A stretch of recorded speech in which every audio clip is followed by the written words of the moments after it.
வணக்கம். இரவு நேர பிரதான செய்திகள். செய்திகளின் ஊடாக நர்மதா சிறையில் முதலில் தலைப்புச் செய்திகள். நிபா வைரஸ் குறித்த இலங்கை சுகாதார பிரிவு கடும் அவதானம். வேலை நிறுத்தத்தில் குதிக்கப் போகும் மின்சார சபை தொழிற்சங்கங்கள். கியூபாவுக்கான விமான சேவைகளை அதிரடியாக நிறுத்தியது ஏர் கனடா. இனி விரிவான செய்திகள்.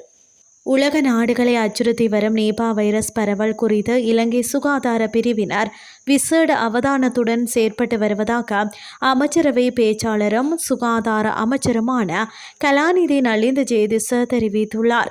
அமைச்சரவை தீர்மானங்களை அறிவிக்கும் இன்றைய ஊடக சந்திப்பிலேயே அவர் இதனை தெரிவித்தார். தற்போது இலங்கைக்கு வருகை தரும் சுற்றுலா பயணிகளின் எண்ணிக்கை அதிகரித்து வருவதால் வானூர்தி நிலையங்களை மையப்படுத்தி அவசியமான முன்னெச்சரிக்கை நடவடிக்கைகளை சுகாதார அமைச்சு ஏற்கனவே ஆரம்பித்துள்ளதாக அமைச்சர் குறிப்பிட்டார்.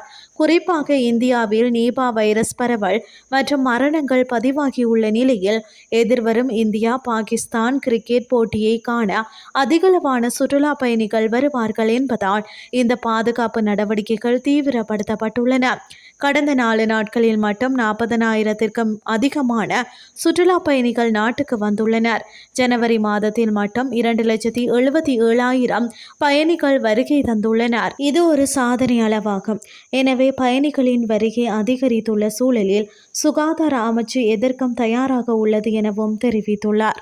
எவ்வித முன்னறிவிப்புமின்றி தொழிற்சங்க நடவடிக்கையில் ஈடுபட போவதாக மின்சார சபை தொழிற்சங்கங்கள் தெரிவித்துள்ளன. மின்சார சபையின் 24 தொழிற்சங்கங்களின் பிரதிநிதிகளின் கையொப்பத்துடன் மின்சக்தி மற்றும் வலுசக்தி அமைச்சருக்கு அனுப்பி வைக்கப்பட்டுள்ள கடிதத்தில் இந்த விடயம் தெரிவிக்கப்பட்டுள்ளது. இலங்கை மின்சார சபை ஊழியர்களின் உரிமைகளை பாதுகாப்பதற்காக 8 கோரிக்கைகளை உள்ளடக்கிய கடிதம் ஒன்று கடந்த ஜனவரி மாதம் 12ஆம் தேதி சம்பந்தப்பட்ட தொழிற்சங்கங்களினால் மின்சக்தி மற்றும் வலுசக்தி அமைச்சருக்கு அனுப்பி வைக்கப்பட்டிருந்தது. எனினும் குறித்த கோரிக்கைகள் தொடர்பில் இதுவரை எவ்வித சாதகமான பதிலும் கிடைக்கப்பெறாத நிலையில் மீண்டும் அக்கோரிக்கைகள் தொடர்பில் அவதானம் செலுத்துமாறு கோரி நேற்றைய தினம் அமைச்சருக்கு மற்றொரு கடிதம் அனுப்பி வைக்கப்பட்டுள்ளது. தமது கோரிக்கைகளுக்கு ஏற்றுக்கொள்ளக்கூடிய தீர்வுகளை வழங்க தவறியுள்ளதால் அவற்றை வென்றெடுப்பதற்காக தொழிற்சங்க நடவடிக்கையில் ஈடுபடுவதை தவிர ஊழியர்களுக்கு வேறு வழியில்லை என அந்த கடிதத்தில் சுட்டிக்காட்டப்பட்டுள்ளது. அதன்படி கோரிக்கைகளை நிறைவேற்றாது இலங்கை மின்சார சபையை கலைப்பதற்கான திகதி வர்த்தமானி மூலம் அறிவிக்கப்பட்டால் எவ்வித முன்னறிவிப்புமின்றி கடுமையான தொழிற்சங்க நடவடிக்கையில் ஈடுபடுவதற்கு பொறியியலாளர் சங்கம் உள்ளிட்ட 24 தொழிற்சங்கங்கள் தீர்மானித்துள்ளதாக அக்கடிதத்தில் மேலும் தெரிவிக்கப்பட்டுள்ளமை குறிப்பிடத்தக்கது. இனி வெளிநாட்டு செய்திகள்.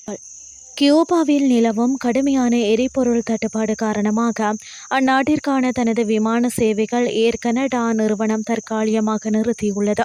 அமெரிக்காவின் புதிய நிர்வாகத்தின் அழுத்தங்கள் மற்றும் பிராந்திய அரசியல் நெருக்கடிகளுக்கு மத்தியில் கியூபா பாரிய எரிசக்தி நெருக்கடியை எதிர்கொண்டு வரும் நிலையிலேயே இந்த தீர்மானம் எடுக்கப்பட்டுள்ளது. கியூபா கனேடிய சுற்றுலா பயணிகளின் விருப்பத்துக்குரிய நாடுகளில் ஒன்றாக திகழ்கிறது. எனினும் கியூபா செல்லும் விமானங்கள் மீண்டும் கனடா திரும்புவதற்கு தேவையான எரிபொருளை அந்நாட்டில் பெற்றுக்கொள்வதில் தற்போது கடும் சிக்கல் ஏற்பட்டுள்ளது. அமெரிக்காவினால் தடை செய்யப்பட்ட வெனிசுவேலா எண்ணெய் தாங்கிகள் கைப்பற்றப்பட்டமை மற்றும் கியூபாவுக்கு எண்ணெய் வழங்கும் நாடுகள் மீது பொருளாதார தடைகள் விதிக்கப்படும் என அமெரிக்க ஜனாதிபதி டொனால்ட் ட்ரம்ப் விடுத்துள்ள எச்சரிக்கை ஆகியன இந்த நெருக்கடியை தீவிரப்படுத்தியுள்ளன.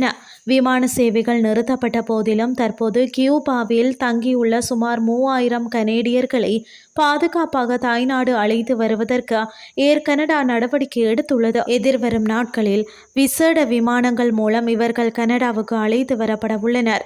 மின்சார தடை மற்றும் எரிபொருள் தட்டுப்பாட்டால் கியூபா ஏற்கனவே முடங்கியுள்ள நிலையில் ஏர் கனடாவின் இந்த அறிவிப்பு அந்நாட்டின் சுற்றுலாத்துறையை பாதிக்கும் என அஞ்சப்படுவதாக வெளிநாட்டு ஊடகங்கள் செய்தி வெளியிட்டுள்ளன.